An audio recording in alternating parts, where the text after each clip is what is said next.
Good morning. Thank you for attending today to hear about our winter storm preparation. I'm Steve Sullivan, President of Connecticut Electric Operations.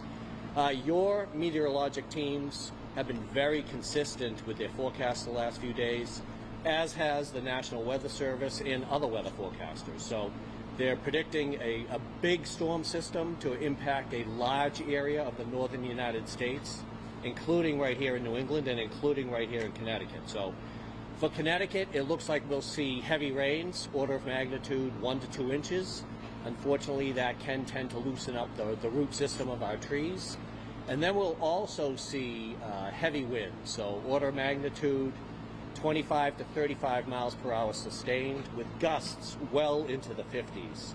So that combination of the heavy rain, saturated ground, and then those high winds, and over a long duration, those winds are predicted to last at least 12 hours and could be 18 to 24. So long duration winds, saturated ground, we'll almost definitely see limbs come down and probably entire trees. That impacts the electric system, and then it also blocks roads.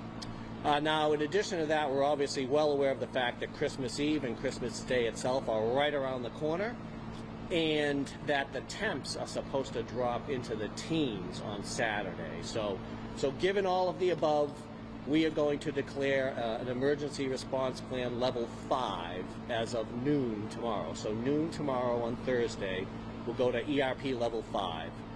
What that means is we're expecting up to 3,000 trouble spots and up to 125,000 customers could experience a power outage. That's just a little bit under 10% of our entire customer base. And this is based on the weather forecast and all the variables that go into that, and then on top of that, the variables around how will that weather affect the trees and therefore our electric system. So that's fluid, and if the forecast changes, we could change that ERP level as well. Now, given the size of this storm and a national event, as you might suspect, there's been competition for line crews across the entire country. But we got out early on this event, and we've been able to muster a significant restoration staff. We went as far south and west as Texas and as far north as Canada.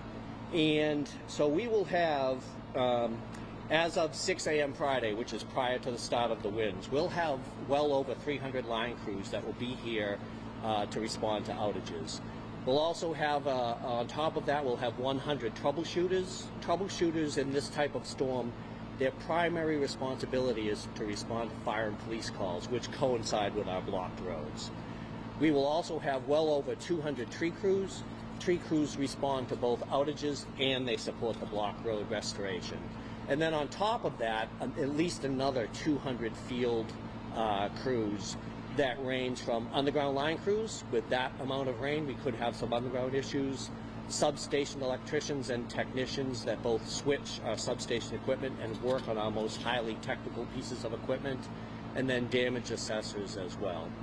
And then on top of that, we have fully staffed our restoration management team. So these are the folks behind the scenes that analyze the outages, know where to send the crews, and they make sure that we're efficiently using these crews. So we're very well positioned for this storm.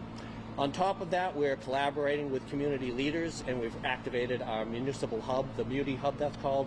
That's a web portal that enables our community leaders to enter their blocked roads and critical facilities that have experienced outages, and it keeps us in lockstep with their priorities. Just a couple of other things I want to mention. We will see some customers will experience an outage, as I just said. So folks should be preparing a storm kit. So for instance, flashlights and batteries, water, and other essentials. And you can go to Eversource.com and look for tips on storm kits and exactly what to include. On top of that, your communication devices. So your phones, your laptops, your tablets, charge those up in advance. Make sure by Thursday afternoon you have fully charged all of those portable devices so that you can remain in communication. And then just lastly, any down power lines that you encounter, you must assume that they're electric and you must assume that they're energized. Until a qualified and trained person gets there, to make the area safe and prove it de-energized, you must assume that that's energized. So with that, I will open it up to any questions you might have. So the out-of-state crews already here? Yes, they are. Yep, and the rest are arriving between today and tomorrow, and they will all be ready to go by 0600 Friday morning. And between now and 0600 Friday morning, what are they doing to prepare? They're sort of just on standby.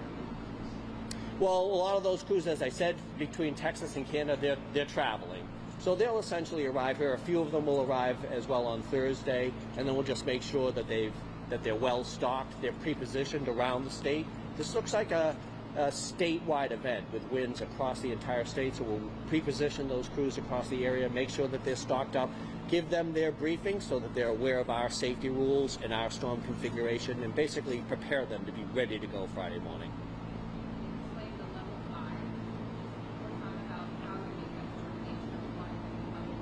Sure. So, you know, we're looking at those forecasts, we're looking at that level of winds, a rain event. Looks like we will not get significant snow until the backside of the storm. And then we also, in partnership with the University of Connecticut, they have an outage prediction model that predicts, based on the weather as well, how many outages that we will see. And that's well below that 3,000 number at this point, so that's why we're going with a level 5 event. As I said, right now the forecast looks like a system-wide wind event. Higher winds at the shore, but it's pretty much across the entire state. So we will pre-position our crews in all areas so that we're ready to respond throughout the entire state. I would say at this point it's a area-wide system. The winds are going to be across the entire system. So it's wherever they manage to pull down from a loft and then do serious damage to the trees, that's where we're likely to see the outages. That's very, very difficult to predict. That's why we're going to pre-position crews across the entire state so that we can respond. How do you strategically determine where to pre-position? Well, again, in some storms, as the earlier question alluded to, it's more of a coastal storm, and we would shift our crews into that area. In this particular storm, because it looks like the winds are fairly equal size across the entire state, a little bit higher at the coast, but pretty high across all areas, we're going to spread those crews out, and we have enough crews to do that and to respond in all areas. And then, based on how the storm comes in, we'll have a good feel for that, we believe, sometime through midday Friday. And if we need to shift crews, we immediately shift crews across the state. They usually hang out in like hotel parking lots, stuff like that, right?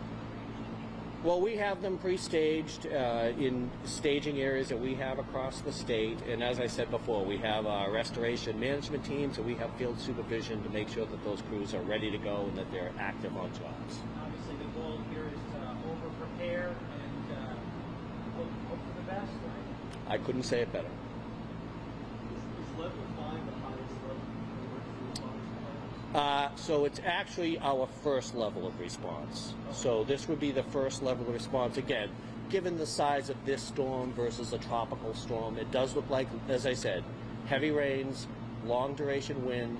The snow looks like it's on the backside of the storm as the winds are starting to die down. It will be a quick drop and a quick freeze.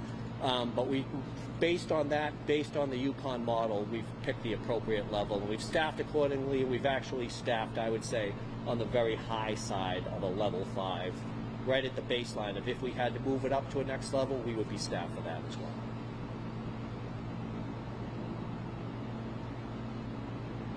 All right, again, thank you very much. Good questions. I really appreciate your time and spreading the word. Thank you.